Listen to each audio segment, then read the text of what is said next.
21 de março de 2018. Foi na base do sufoco e da emoção. Deu São Paulo, o primeiro classificado para as semifinais do Campeonato Paulista. Jean Mota, Vecchio ou Vitor Bueno? Essa é a dúvida do Santos para a partida dessa noite contra o Botafogo, aqui na Vila Belmiro. Também nesta quarta, Palmeiras recebe o Novo Horizontino no Allianz Parque.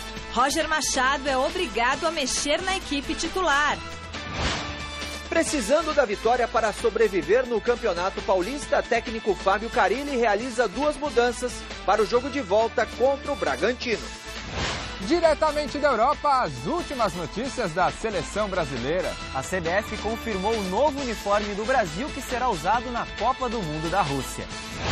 E ainda, Neymar joga pôquer em Clube de São Paulo. E as informações de Santos e Botafogo ao vivo da Vila Belmiro.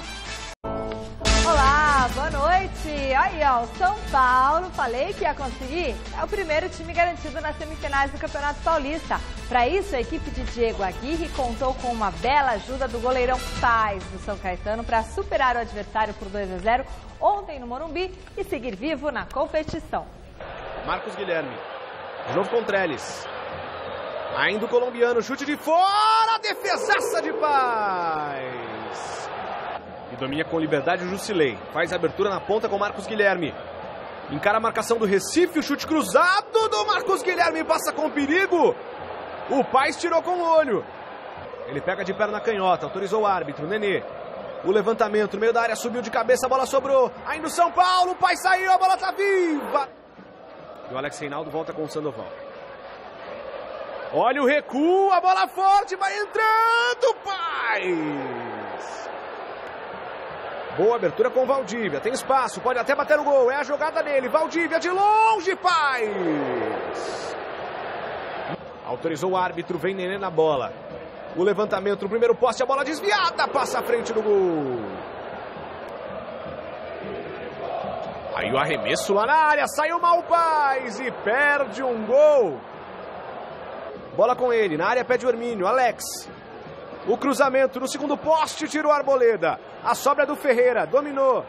Ajeitou para o Nonato de direita, a bola vai para fora. Marcos Guilherme com o Nenê. Traz por dentro, faz boa finta e toca no Valdívia. Tem espaço para bater no gol, Valdívia na ultrapassagem, Militão. O chute cruzado, mergulhou o Max, caiu, pediu pênalti à torcida. E o Salim Chaves disse que não houve nada. Aí a tabela do Lisieiro com o Reinaldo. Veio o cruzamento pro Trellis, o desvio de cabeça, a bola vai pela linha de fundo. E a contra-ataque do São Paulo, Nenê. Na direita passa o Militão, na esquerda o Trellis e o Lucas. A bola é com o Lucas, Lucas Fernandes. Levou no fundo, chute cruzado, a bola passa com muito perigo. Do outro lado o Lucas Fernandes está sozinho. O passe mais atrás pro Lisieiro, pode bater no gol, Lisieiro de longe, a bola explodiu. Impedimento marcado, não vale o gol. Aí o Vinícius quis dar de volta com o São Paulo, Lucas. Traz pra perna direita, pode bater no gol, ele chuta muito bem de longe.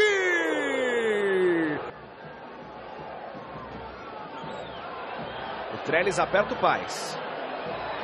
E o Trellis ganhando pro São Paulo, olha o gol!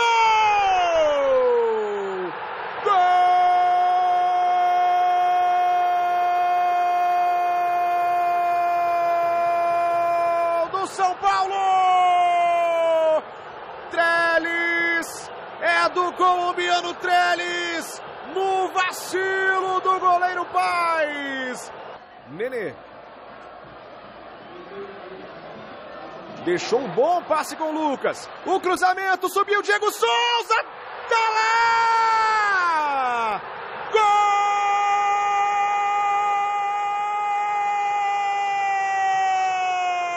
É do São Paulo!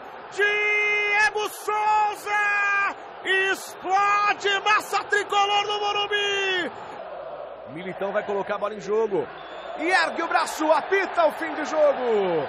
Temos o primeiro classificado às semifinais do Campeonato Paulista.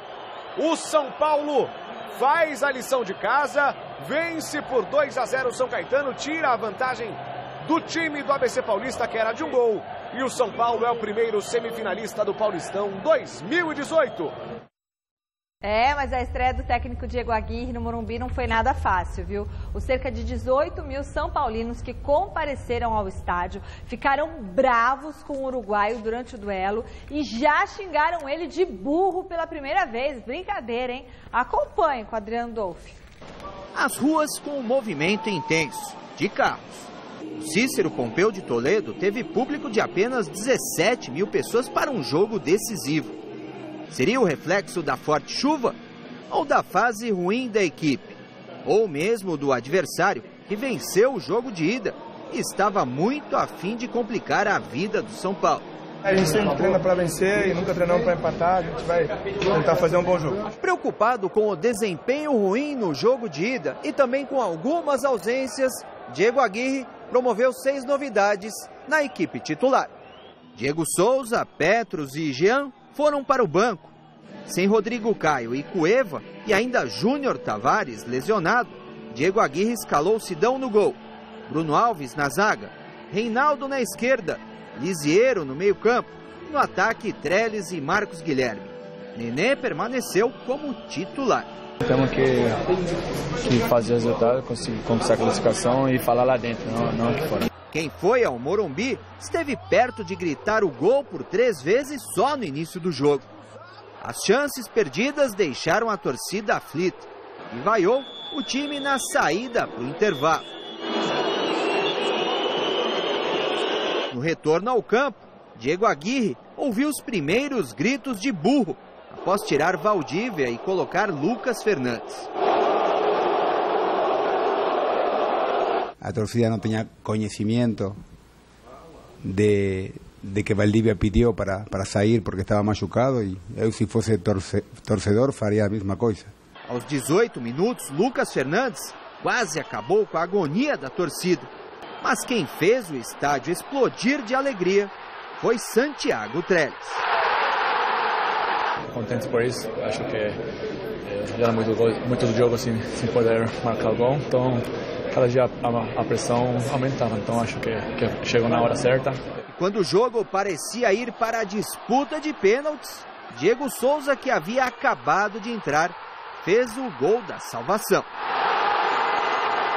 Aí não teve mais grito de burro, vaias. No apito final, Diego Aguirre foi cumprimentar os jogadores. Alívio tricolor na semifinal. Eu já falei no momento que não tínhamos jogado bem, que teníamos que melhorar. E isso aconteceu. Então, eu fiquei feliz, eu me senti identificado com o time hoje.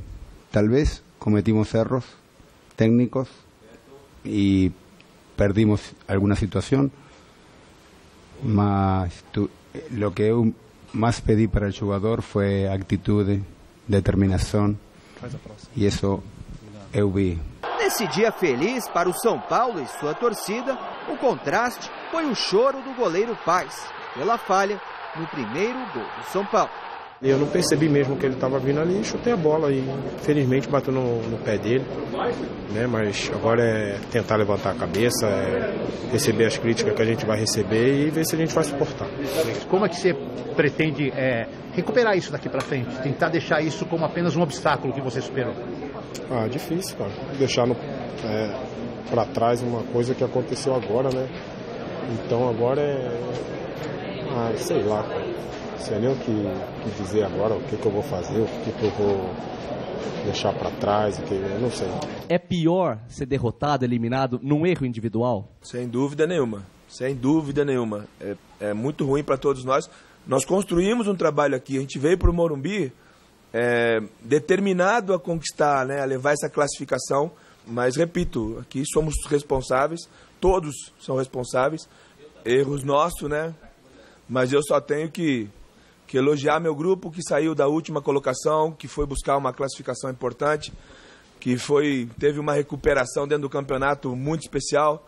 Eu só tenho que agradecer esse grupo de jogadores que entregaram o máximo. Grande noite para você que acompanha o Gazeta Esportiva, sempre pelo goleiro do São Caetano, Paz, né? Quer dizer, foi uma falha, uma falha definitiva, significativa, que mudou o rumo do jogo. Tudo bem que o São Paulo já havia criado algumas oportunidades, poderia já ter aberto o placar, faltou pontaria, faltou tranquilidade na definição, mas ainda assim, não sei se não houvesse essa falha, né, do pai, se o São Paulo conseguiria realmente vencer o jogo. Estava muito difícil, estava muito complicado. E aí ganhou um gol de presente, né, o time do São Paulo. E o Trellis, que oportunista que é, soube aproveitar, foi em cima do goleiro, roubou a bola e fez de cabeça. E aí, com essa vantagem, né, o São Paulo acabou conseguindo depois, com o Diego Souza, o gol da classificação. O São Paulo não foi tão bem ontem, aliás, não foi bem ontem, apesar da vitória, mas classificou. Aquela história, né, Flávio? No mata-mata, o time chega, de repente tem uma jornada feliz nos jogos, provavelmente contra o Palmeiras, dependendo do que vai acontecer, né? Se o Santos cumprir o favoritismo e o Corinthians também. E aí existe a possibilidade de o São Paulo crescer nas semifinais. Por enquanto, ainda não vejo com força para ser campeão. Mas, repito, mata-mata, tudo pode acontecer, Flávio. Bom, boa noite, Celso, Michele, amigos do Gazeta Esportiva. Eu mandei até uma mensagem para o goleiro São Caetano, porque ele não pode aceitar a condição de coitadinho, não. Ele errou. Só. Ele trabalha, como trabalhador ele errou. Como nós podemos errar no comentário, como a Michele pode tossir na hora de ler um texto, como um motorista de táxi pode bater o carro. Normal, faz parte do jogo. E essa defesa aí? Se não fosse isso, o São Caetano não teria nem chegado. Então, a obrigação do São Paulo era de ganhar. O Trellis estava fazendo esse trabalho de marcação desde o começo e acabou, errou, acabou. Ele não pode aceitar a situação de coitadinho. Por aceitar essa situação, foi que o Barbosa virou o que virou. Detonaram o Barbosa, ele se aceitou como coitado. Por isso que eu gosto da postura do Felipe Melo. Quando começaram com coisa, ele foi para cima de todo mundo. O próprio Dunga, que é tosco, ele não aceitou a coisa de coitadinho, não. Que aqui as pessoas adoram ser justiceiras, sabe? Os gênios estão todos nas redes sociais. Eles são perfeitos em tudo. Então, não tem que aceitar. Errou, acabou, fim de papo. Vida que segue. Vida que segue. Acabou. Tem que ficar com o negócio de coisa. O São Caetano não foi eliminado por causa dele, não. O São Caetano foi eliminado porque tem um time limitado, pouco dinheiro.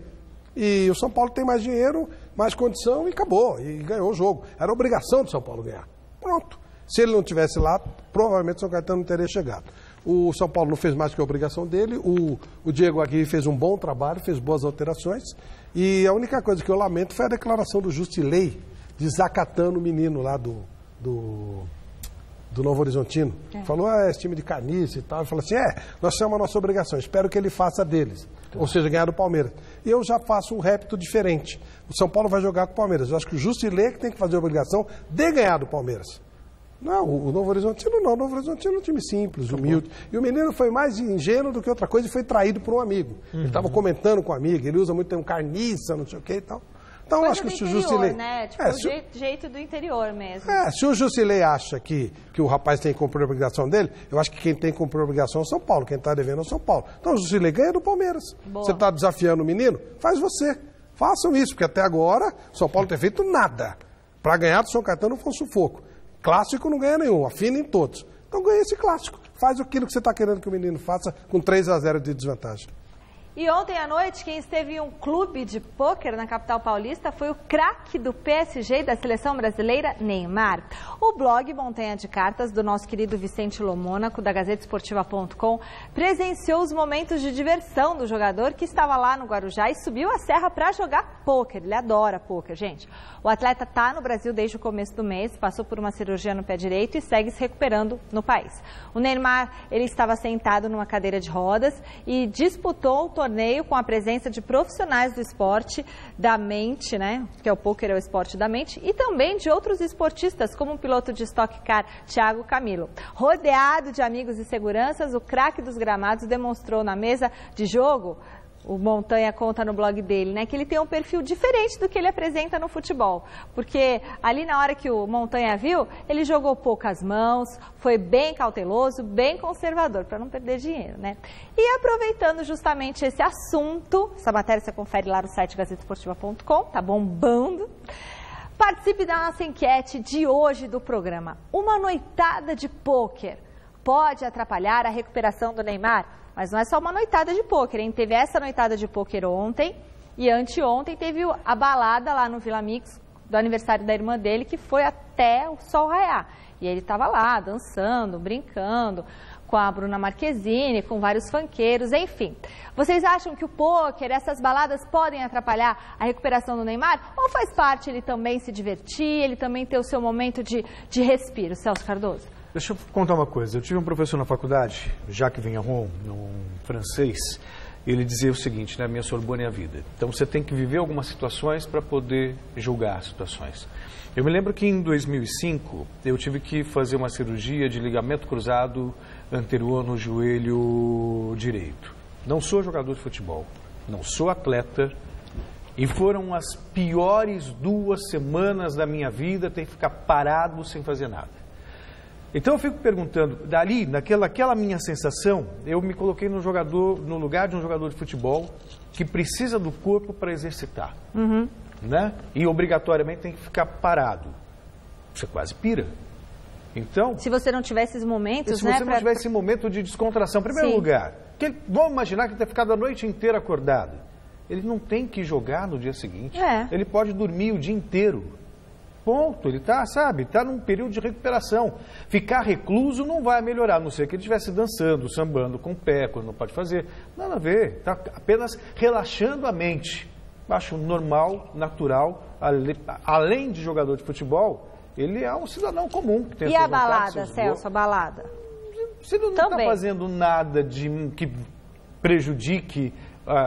vamos supor, ele não pode pisar no chão, no pé no chão. Ele ficou dançando assim, ó. Tem um vídeo dele que a gente colocou lá no site. Sabe, mas eu acho que faz parte. Não precisa realmente disso. Senão ele fica em depressão também. Claro, não dá. E aí, Flavinho? Eu acho que ele deveria fazer mais coisas ainda. Se eu fosse ele, eu provocava mais ainda. Ele não tem que dar satisfação para ninguém, é problema dele. Se ele vai se recuperar ou não, é problema dele. Ele é um profissional, ele ganha dinheiro dele com esse trabalho. E ele faz o trabalho dele muito bem. Ele é melhor que qualquer brasileiro em qualquer atividade que o brasileiro faz. Ele é o brasileiro que melhor exerce uma atividade. É a única referência brasileira no mundo hoje. Então, ele está na dele e faz o que ele quiser. Ele fez pouco. Eu fosse ele, provocava mais. Porque os caras têm dor de cotovelo. Mas acho que ele nem quis provocar. Não, mas não provocou, ele não está nem aí. Eu só estou dizendo, se eu fosse ele, eu fazia até mais provocações, os caras ficarem com mais inveja dele ainda. Eu acho muito legal isso. Sabe o que lembra isso? Tem um amigo que ele ficou muito tempo desempregado, ele dizia para mim o seguinte, cara, é incrível. Você sai para procurar emprego, os caras ficam aí, ó. Está desempregado e não consegue, e não economiza passagem, vai de ônibus para lá e para cá, fica andando para lá e para cá. Aí ficava em casa. Pô, o cara está desempregado e não sai para procurar emprego. Aí o cara saía, né, para tomar alguma coisa. Pô, o cara está desempregado e está no bar. Quer dizer, o cara tem que fazer o quê? Se suicida? Ele tem que fazer alguma coisa. É o mesmo caso. Então, acho que o Neymar está deixando até barato demais. Se eu fosse ele, tudo que eu pudesse fazer para provocar, eu faria. Porque ele é apenas o brasileiro com o maior destaque no mundo. E isso deve dar uma inveja nos medíocres, principalmente. E a gente volta a falar do Campeonato Paulista daqui a pouquinho, às 7h30, na Vila Belmiro. O Santos encara o Botafogo precisando vencer para ir para a semifinal. E quem acompanha os bastidores desse duelo é o repórter Vini Rodrigues, que está lá no palco desse confronto. Boa noite, Vini!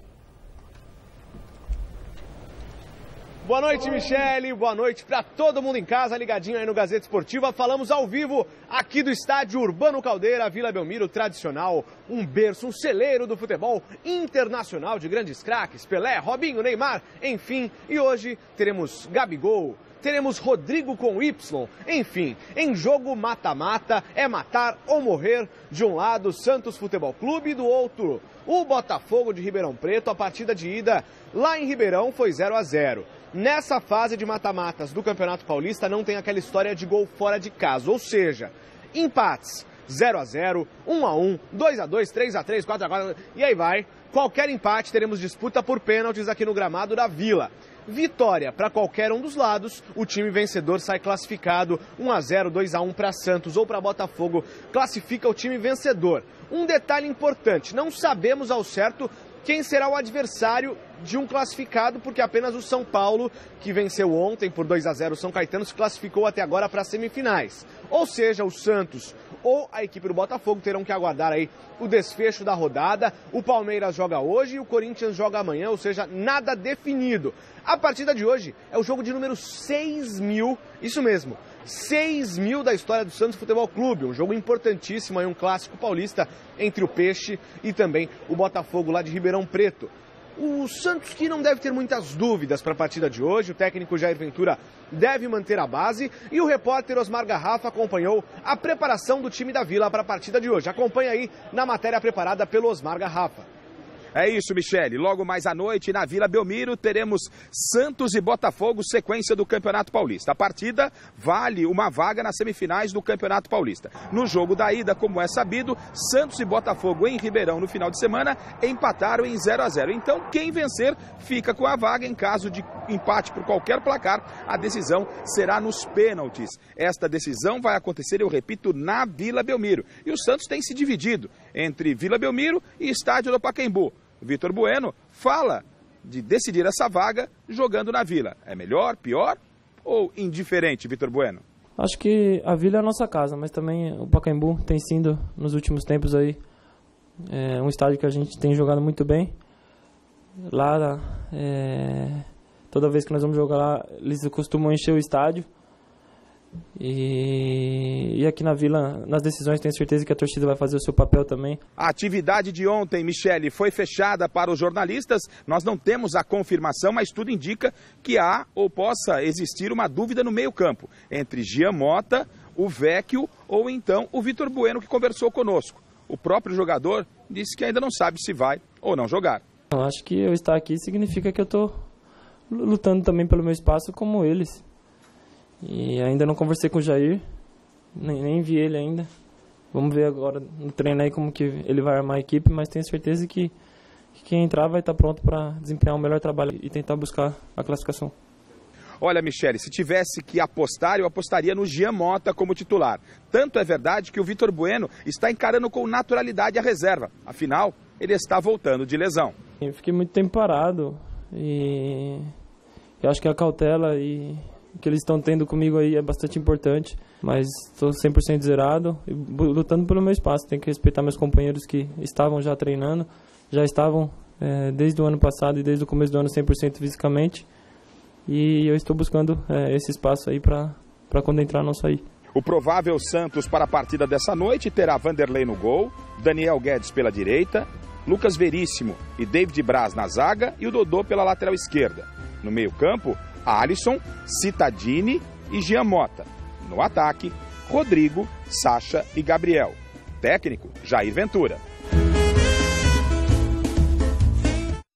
Esse aí é o provável time do Santos, do técnico Jair Ventura. Deixa eu tirar aqui o retorno que está um pouquinho alto. O Santos que não está confirmado ainda. Daqui a pouco eu volto com as escalações, tanto de Santos quanto de Botafogo. Enquanto isso, olha aqui que beleza. O que a equipe da Gazeta recebeu, um pacotinho de amendoim. Curte o amendoim, Michele, Celso, Flávio, qual é que é? A gente curte, mas a gente não é da turma do amendoim, que fique bem claro. A gente gosta de comer o amendoim, mas a gente não fica cornetando não, tá bom? Daqui a pouco... trazer, estamos aceitando. Pode trazer lá de Santos. Mas eu gosto de amendoim doce também. Salgado, doce, tudo que é besteira, gente. Amendoim faz bem. Amendoim não é besteira. Amendoim, mas também em excesso, nada em excesso também, nada né? em excesso. Você gosta de amendoim, Flávio? Depende. Prefiro pizza, prefiro macarrão. Pizza, coxinha. Prefiro mais. Bom, daqui a pouquinho tem também o Palmeiras, que com excelente vantagem encara no Allianz Parque o Novo Horizontino. E com os 3-0 do jogo de ida, o craque, o zagueiro Antônio Carlos, não quer falar de favoritismo. A reportagem é de Alexandre Silvestre. 3-0 em Novo Horizonte. Goleada no jogo de ida, associada à força atual do Palmeiras, atuando logo mais em casa, só pode dar em classificação para a semifinal do Campeonato Paulista. Ou será que vai rolar uma zebra inacreditável já no Allianz Parque? A gente respeita a equipe do Novo Horizontino, é uma equipe que tem suas qualidades, classificou em terceiro no geral do campeonato, então eu acho que a gente tem que olhar com muita atenção esse jogo, não deixar de ter a seriedade que a gente vem tendo para que a gente possa conseguir essa vaga. Avançar hoje à noite com vitória sobre o Novo Horizontino é importante para garantir ao Palmeiras o primeiro lugar geral no campeonato, a manutenção dessa colocação. Mesmo que sobreviva a uma semifinal com 2 empates ou uma derrota e outra vitória passando nos pênaltis, o Verdão, chegando na final, decide em casa. A gente tem os objetivos, né? Claro que os objetivos foram traçados, onde a gente não pode, em nenhum momento, perder pontos. Pontos que a gente diz para ter realmente esse objetivo concretizado, que é jogar, se a gente chegar à final, jogar o último jogo no Allianz Parque. Então, como eu já falei, através do treino, da dedicação, do foco, a gente sabe que o jogo hoje é muito importante para isso, e a gente sabe que a gente vai fazer o nosso melhor para sair com a vitória de dentro daquele campo. Muita coisa pode acontecer até lá. Tem chance de decidir com o Corinthians. E o Gabriel, volantão do Alvinegro, já mandou o recado. Nós somos os atuais campeões paulistas e brasileiros. Na minha opinião, o melhor time do Brasil. Muitos podem dizer outras coisas, mas essa é a minha opinião e eu não mudo. E aí, meu zagueiro, rebate ou deixa pra lá? Hoje, no Brasil, vamos dizer que não tem um favorito, né? Não tem um favorito. Eu acho que todo mundo está trabalhando, todo mundo está se dedicando durante o ano. A gente sabe que é um começo de ano muito bom por aqui, mas favorito, geralmente a gente joga para eles mesmo. Eles foram os campeões do ano passado. Então vamos deixar o favoritismo para os outros clubes. E a gente vai quietinho pelas beiradas, a gente vai chegar e tenho certeza que a gente vai fazer um ótimo trabalho, executando tudo aquilo que o professor Roger tem falado, para que a gente possa, no final, aí, tá dando bastante alegria. Foi esperto, hein, Flávio? Eu acho que não respondeu a altura. Mas acho que... Nossa, muito não. Não? Você tinha que ter provocado mais? Não, não estou nem falando do Corinthians, estou falando do jogo contra o Novo Horizontino. Tá. Se tivesse 3-0 para o Novo Horizontino, já estava decidido. Imagina para o Palmeiras. Pois é. Tem, 3-0, lembra ano passado? O Ponte meteu 3-0 no Palmeiras, acabou. Não tem. Tem como. Então esse é o tipo do jogo amistoso. Se quiser jogar com o time reserva, pode jogar, não tem problema nenhum. Pode até perder o jogo, mas não... Sabe, não consigo imaginar o Novo Horizontino fazer. Nem o Novo Horizontino tem que fazer consegue. 3 gols para levar para os pênaltis. Não é nem fazer 3 para se classificar. 3-0 para o Novo Horizontino já tinha acabado. Imagina para o Palmeiras. Um negócio assim, totalmente fora. Eu não gosto muito desse negócio. Mas entendo o menino, está orientado, não quer confusão. Não, na verdade ele estava respondendo ao Gabriel, né? Que o Gabriel falou que o Corinthians é o melhor, porque foi campeão ano passado. E aí ele falou assim, melhor que seja, nesse sentido, melhor que eles pensem que são os melhores mesmo, a gente vai pelas beiradas. Acho que é uma estratégia de não assumir esse favoritismo, que depois pode custar caro lá na frente. Mas a torcida do Palmeiras ficou furiosa hoje com a divulgação dos preços dos ingressos para o duelo contra o Alianza Lima do Peru pela segunda rodada da Libertadores. Gente, o jogo vai acontecer só no dia 3 de abril, mas o Verdão já revelou o valor das entradas. O preço mais baixo de uma inteira começa com R$180. O mais caro, sabe quanto? R$400. Vale lembrar que mesmo antes desse aumento, o Palmeiras já é o clube com maior arrecadação em todo o Brasil. Em 6 jogos como mandante, o Verdão já recebeu mais de R$11 milhões, com uma média bruta quase de R$2 milhões por jogo. Para comparar, em segundo lugar nesse quesito aparece o Coringão, que em 7 jogos como mandante arrecadou pouco mais de R$8 milhões, que é uma média de R$1.200.000 por partida. O que vocês acham desse preço? Eu acho ótimo. Eu sei que futebol, acha. O Palmeiras tem um elenco maravilhoso, não tem? Milionário, custa caro, não custa? Futebol é profissional, só isso. E o estádio é confortável. Lindo, maravilhoso, confortável, uma delícia. Então você tem o melhor estádio, o melhor elenco, custa caro e é profissional. Mas e pagar R$400 o time tem que ganhar? Não. Tem que ganhar, porque se você paga R$400 para fazer um show, o show é bom. O cara já sabe o cara já sabe que isso é um jogo. Claro. Ele vai lá, se ele achar que tem que ganhar, não vá. E outra coisa, me parece que o Palmeiras tem conseguido estádio lotado, não tem? Tem. Então, o ingresso está correto. Pronto. É isso que eu ia falar. Eu sou favorável a você ter setores democráticos, né? Meia entrada 90 não está bom? Então... não tá? Para ver o Palmeiras? No estádio maravilhoso dele? Não, é para estudante. Se você vai ver um espetáculo, por exemplo, estudante fora, paga meia. Se você vai ver... Um monte de gente paga meia, quase todo mundo paga meia. Se você vai ver um espetáculo fora, por exemplo, então você tem lá ingressos de 300, 400 dólares, mas você também tem ingressos de 50 dólares, que é num canto onde você não... A visão não é tão privilegiada e tudo mais. Eu acho que você pode ter cotas no estádio, né, com preço ainda menos. Mas poderia ser algo um pouco mais viável. Mas o salário dos caras não é viável, é caro. Mas por outro lado... Né, precisa ver o aumento, de quantos por cento foi esse aumento aí, se né? tem demanda, por exemplo, shows. Nos shows os ingressos estão na estratosfera. O que eu não vou mais? Quanto tá um ingresso de shows? É bom, eu nunca mais fui. R$800, Quanto? R$600, 800, 700 reais. Por que o futebol tem que ser esculhambado? O melhor produto não é o futebol. O Palmeiras não tem o melhor elenco, não tem um estádio maravilhoso. O campeonato não é o mais importante. Eu não estou vendo onde está o problema. E aí, não pode ir, não vai, não é arroz e feijão. Não vou. É isso. Claro. Simples assim. Então, se o torcedor achar que está caro, não vá. Assista. E agora, nós vamos para o continente europeu. A nossa equipe formada por Jonas Campos e José Paes. Sabe onde eles estão? Na Bélgica. Boa! Desenvolvendo um material muito bacana, muito especial sobre a evolução do futebol belga para o projeto O Outro Lado da Bola, que em breve vocês vão acompanhar aqui no Gazeta Esportiva e na nossa programação. Mas hoje os meninos trazem todas as informações da seleção brasileira, que também está lá na Europa se preparando para os amistosos contra Rússia e Alemanha. Fala aí!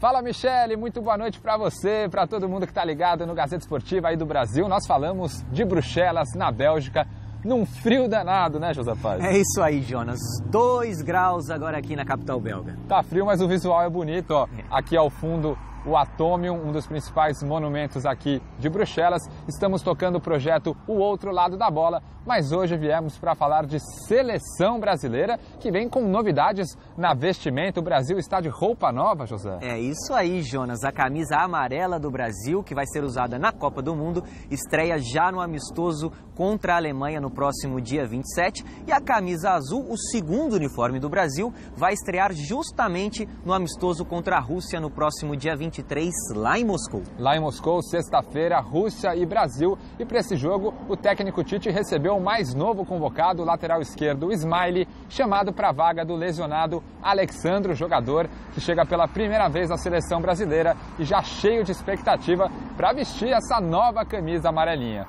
Fico feliz por essa oportunidade e poder estar aqui na seleção é um sonho de qualquer jogador, então estou muito feliz por isso. Eu sou de uma cidade muito pequena, né, no Mato Grosso do Sul, então quando alguma coisa acontece sempre chegam muitas mensagens para mim. Fiquei sabendo sim da entrevista do professor Tite e fiquei feliz só pelo reconhecimento, mas eu achava difícil ser chamado devido à grande concorrência, grandes laterais e agora com essa notícia da convocação, então foi um momento único para mim, então estou muito feliz por isso. E hoje os escolhidos do dia para a entrevista coletiva foram os meias William e Felipe Coutinho, 2 candidatos a protagonistas desse time com a ausência do Neymar. E eles, muito bem-humorados, não pouparam elogios um ao outro. Olha só. Vocês sabem da qualidade dele, acho que não é à toa que está num dos maiores clubes do mundo hoje. Sou fã do futebol dele, gosto muito de vê-lo jogar. Acho que além de habilidoso, além de técnico, uma coisa que me chama a atenção é quando ele abre para o meio, pode sair para o abraço, que é caixa. É um cara que eu sou fã também, sou feliz de compartilhar momentos com ele dentro da seleção e suas qualidades são grandes. Explosão, habilidade, qualidade, finalização. É um jogador completo. Bom, o técnico Tite segue preparando a seleção brasileira para o amistoso contra a Rússia no dia 23. E essas partidas, tanto contra a Rússia quanto contra a Alemanha no próximo dia 27, são os 2 últimos jogos do Brasil antes da convocação final para a Copa do Mundo. Tá chegando, Jonas? Tá chegando, reta final aqui na Europa também. Todo mundo já vivendo esse clima de Copa do Mundo, muito bacana. E hoje a gente então fica por aqui, mas volta muito em breve com mais notícias no Gazeta Esportiva, tá bom? Um abraço. Au revoir. É isso aí, frio danado lá na Europa, muita neve. Aliás, neve inclusive em Moscou, onde a seleção vai jogar. Alguns jogadores da seleção já têm essa experiência de jogar na neve. O William, especialmente, quando jogava no Shakhtar, encarava um frio terrível lá na Ucrânia. A Ucrânia está do lado da Rússia. Então, aliás, o William fala até um pouco de russo também. Já. 4 jogadores passaram pelo Shakhtar, né? O Smiley controlou o Fred, o William e tem mais um. O Douglas Costa jogou. Douglas Costa jogou também. E os meninos estão na Bélgica, vão mostrar um trabalho muito legal sobre a formatação dessa seleção, que é do tamanho do Espírito Santo e vai como uma das favoritas para a Copa. Hoje, de novo, foi feita uma pesquisa entre os jogadores da seleção brasileira e eles excluíram o Brasil, claro, e citaram França, Bélgica e Alemanha como os adversários principais. É isso aí. E a seleção de camisa nova, né, como sempre. Você gostou, Celso? Aí. Mais no mesmo, a camisa mais simples, né? Eu acho a camisa amarela feia pra danar. Eu gosto mais da azul também. Azul é da Itália, gente. Quando joga de azul, dá azar. Eu sempre achei a camisa amarela muito feia. De azul dá azar? Primeira vez que o Brasil venceu uma Copa do Mundo, vestia azul. Eu não era nascida, então não conta. Então, eu acho a camisa amarela muito feia. Sempre achei. Aliás, eu entrevistei o cara que criou essa camisa e ele também achava feia. Era um concurso, ele estava precisando de grana, ele fez 4 modelos. Esse quarto era só para participar com mais chance e acabou sendo escolhido. Azul é legal, a amarela eu sempre achei feia. Porque a amarela surgiu, só para contar rapidinho, é que o Brasil jogava de branco. E aí, de branco, o Brasil fracassou em todas as Copas do Mundo, inclusive em 1950, em pleno Maracanã. Foi aí, então, que depois eles resolveram mudar a cor da camisa. Ganhou um gaúcho. Pois é. E aí começou a jogar de amarelo. Só que aí estava vencendo e chegou na final. E aí chegou na final contra a Suécia, que também jogava de amarelo. E aí o Brasil teve que improvisar um segundo uniforme, vestiu azul. Aliás, até tem uma... Não sei se é folclore ou não, que o Paulo Machado de Carvalho falou assim, para não desestimular os jogadores, achar que vai dar azar jogar com outra cor. Não, é a cor do manto de Nossa Senhora. É a cor do manto de Nossa Senhora Aparecida. E assim a seleção ganha. Vocês preferem amarelo ou azul? Azul. E aí, Gê? Amarelo, Ricardinho? Azul. Silvio? Azul também. E aqui o Pascoal? Preto e branco, porque é Corinthians. O assunto agora é o Grenal. Os 2 maiores clubes do Rio Grande do Sul se encontraram nas quartas de final do estadual. No primeiro jogo, o Grêmio bateu o Inter 3-0 na Arena. Daqui a pouquinho, no Beira-Rio, os colorados encaram a difícil missão de inverter essa vantagem. O último treino do Internacional antes do Grenal decisivo desta noite aconteceu com portas fechadas. Do lado de fora, alguns torcedores curiosos e outros furiosos com o desempenho dos últimos clássicos. O Colorado acumula 2 derrotas na atual temporada diante do maior rival. Tem que acompanhar agora na ruim. Tem que acompanhar. Nós precisamos deles. Nós temos que acreditar até o final. Primeiramente, o primeiro, fazer um grande jogo, um bom jogo. E acreditar na classificação. No jogo de ida das quartas de final do Gauchão, vitória do Grêmio por 3-0. O capitão colorado aponta o caminho para reverter o resultado e, acima de tudo, acredita que é possível. A palavra é acreditar, porque não tem outra. Se não acreditaríamos na classificação, não entraríamos no campo. Postura como a do segundo tempo aqui no Beira-Rio, ou uma postura como a do primeiro tempo lá na Arena. O Grêmio é um time hoje que tem muito a bola, tem muito posse de bola. A gente não teve isso lá no primeiro tempo, mas sim teve o controle do primeiro tempo, o controle do jogo. O Grêmio não conseguiu criar muitas chances claras no primeiro tempo. Mistério também é uma arma utilizada no tricolor gaúcho. Imagem só do fim do treino, mas nenhuma dica sobre a escalação. Maicon não treinou e pode dar lugar a Arthur no meio. Mas a principal dúvida é quem será o substituto do zagueiro Jeromel, que está com a seleção. Se ele for escolhido, acho que vai dar bem, ou se fosse Paulo, ou se fosse outro companheiro também. Apesar da larga vantagem obtida no primeiro jogo, o elenco gremista sabe que todo cuidado é pouco no Grenal 415 da história. É uma boa vantagem, sim, mas é o futebol. Qualquer coisa pode acontecer, não tem nada decidido. A gente vai a campo procurando vencer a equipe deles, procurando marcar eles muito forte, como a gente fez, dando as mínimas chances deles fazerem os gols, como a gente adotou nas 2 partidas, e também procurando atacar. Vai ser um jogo inteligente, um jogo forte, e se der para atacar eles e poder ganhar o jogo também. Decisão também no Rio de Janeiro. Vasco e Botafogo se enfrentam daqui a pouco no Engenhão para definir quem estará na final da Taça Rio. Pelo lado do time da Estrela Solitária, as reclamações em relação à arbitragem do último jogo continuam. Clássico, sinceramente, eu joguei 2 aqui e eu fui prejudicado pela arbitragem 2 vezes com erros pesados. O Flamengo é a equipe que fez um grandíssimo jogo. Nós perdemos com o erro da arbitragem antes de 5 minutos do primeiro tempo.